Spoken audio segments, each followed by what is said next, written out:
এই নে তোর চা তুই খা। এইবার শিক্ষা হয়েছে তোর, আশা করতেছি আজীবন এটা মনে রাখবি। আয় আয়। তুই কে? আমি আমি এই এলাকায় নতুন ম্যাজিস্ট্রেট হয়ে আসছি। ভাই না যাবো না তো। সরি ম্যাডাম, এখন আমি চা দেওয়া পারব না, আমার বাড়ি যা পড়ন লাগবো, কাল সকালে আমার পরীক্ষা। কি করে তুই এখন কয়টা বাজে? এখন তুই দোকান বন্ধ করতেছস? আর তোর এত বড় সাহস, তুই আমার মুখে মুখে কথা বলতেছস? তুই চিনস আমি কে? আমি তোর কাছে 3টা চা চাইছি, মানে তুই আমাকে চা দিবি, তারপর তোর জামু চাই কর। আমার মাফ করেন ম্যাডাম, এখন যদি আমি দোকান বন্ধ করে বাড়িতে যাই পড়াশোনা না করি, তাইলে কালকের পরীক্ষা আমি ফেল যাবো ম্যাডাম। আমার এইরকম ক্ষতি করেন না ম্যাডাম, আমার যাইতে দেন এখন দোকানটা বন্ধ করে। পরীক্ষা? এই চাওয়ালা কি কয়? তোর আবার কি এর পরীক্ষা?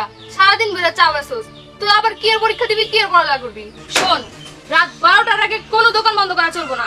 এখন আমাকে ভালো করে 3টা চা দিবি, আমরা খামু, আড্ডা দিমু, রাত্রেবেলা আবার আমু। রাত্রেবেলা চা বানাই দিবি, সবাই মিলে আড্ডা টাড্ডা দিমু, আমরা অনেক পোলাপান আসবো। এর বাইরে যদি কিছু হইছে, তোরে যদি আমি দেখছি তুই বাসায় গেছিস, তোর বাসা থেকে তুই লাইনে 3rd ডিগ্রি দিমু। তোর কান দিয়ে কথা ঢুকে না, কান দিয়ে কথা না ঢুকলে কেমনে কান দিয়ে কথা ঢুকাইতে হয় সেটা কিন্তু আমি ভালো মতো জানি। দেখ, মন মেজাজ ভালো নাই, মাথাটা গরম আছে, যা করেছি ভালো হবে শোন।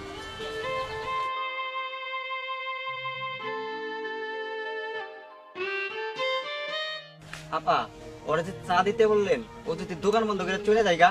দোকান বন্ধ করে চলে গেলে ওর পরীক্ষার হল থেকে তুলে নিয়ে আসবো। এই লোন আপনাকে চা। ভাই, চা বানাইতে এতক্ষণ লাগে? ম্যাডাম তাড়াতাড়ি তো আসলাম। এইটারে তাড়াতাড়ি কয়। ম্যাডাম ওই যে দোকান বন্ধ করছিলাম না, স্যার পানি ঠান্ডা হয়ে ছিল, স্যার পানি আবার গরম করে চা বানাইতে হয়েছে, ওই জন্য একটু দেরি হইল। হারামজাদা, তুই আমারে মিথ্যা কথা কস? এই নে তোর চা তুই খা। এইবার শিক্ষা হয়েছে তোর, আশা করতেছি আজীবন এটা মনে রাখবি। আয় আয়।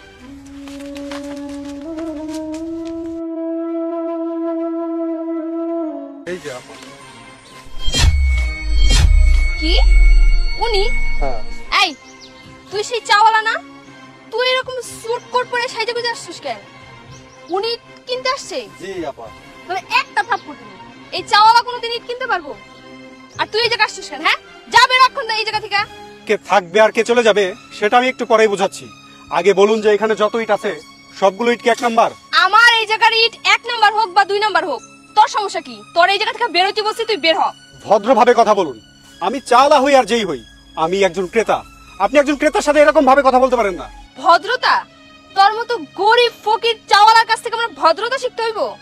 তোর এই জায়গা থেকে যাইতে বলছি তো এখন এই জায়গা থেকে বের হ। আরে থামুন, কোন মুখে আপনি বড় বড় কথা বলছেন? হ্যাঁ, আপনি যেখানে ব্যবসা করছেন আপনার সবকিছুই তো 2 নাম্বার মাল। আপনি দিনের পর দিন সাধারণ জনগণকে এই 2 নাম্বার মাল দিয়ে প্রতারিত করে আসতেছেন। কি? তোর এত বড় সাহস? তোর তো কোনো যোগ্যতাই নাই এই জায়গা দাঁড়ায় কথা বলার। আর তোর বাপের ভাগ্য যে তুই এখন এই জায়গা ভালো মতো দাঁড়িয়ে আসছিস। এখানে দাঁড়িয়ে থাকার যোগ্যতা আছে বলে আমি দাঁড়িয়ে আছি, আর কার ভাগ্য ভালো খারাপ সেটা আপনাকে আমি এক্ষুনি বুঝাইতেছি। আপনার এই 2 নাম্বার ইট বালির ব্যবসা আর এলাকায় মাস্তানি করা, সেটা আমি এক্ষুনি বন্ধ করতেছি।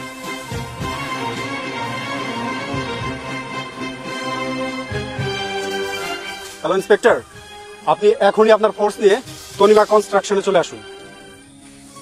এই তুই চাওয়ালা হয়ে কারে ফোন দিলি? তুই কে? আমি এই এলাকায় নতুন ম্যাজিস্ট্রেট হয়ে আসছি। তুই কি ভাবছিলি যে আমি চা বিক্রি করতাম বলে কি আমি সারা জীবন চাওয়ালা হয়ে থাকবো? না, এটা তোর সম্পূর্ণ ভুল ধারণা। আমি অনেক পরিশ্রম করে আজকে এই পর্যন্ত আসছি। আমি মানুষের কষ্ট বুঝি।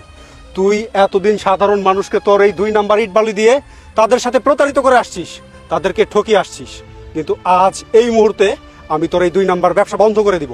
স্যার, আমার না স্যার ভুল হয়ে গেছে স্যার, আমার প্লিজ মাফ করে দিন স্যার। আপনার কঠোর পরিশ্রম দেখে স্যার আমি আগে থেকে বুঝছিলাম যে স্যার আপনি অনেক বড় একটা ম্যাজিস্ট্রেট হবেন। স্যার আমাদের ব্যবসাটা স্যার বন্ধ করেন না স্যার, প্লিজ স্যার, আমরা এরকম ভুল আর কখনোই করবো না। চুপ, একদম চুপ। 1 ঘন্টার মধ্যে আমি তোদের এই 2 নাম্বার ব্যবসার সিলগালা করতেছি। এখন বুঝবি মানুষের সাথে প্রতারণা করার মজা কাকে বলে।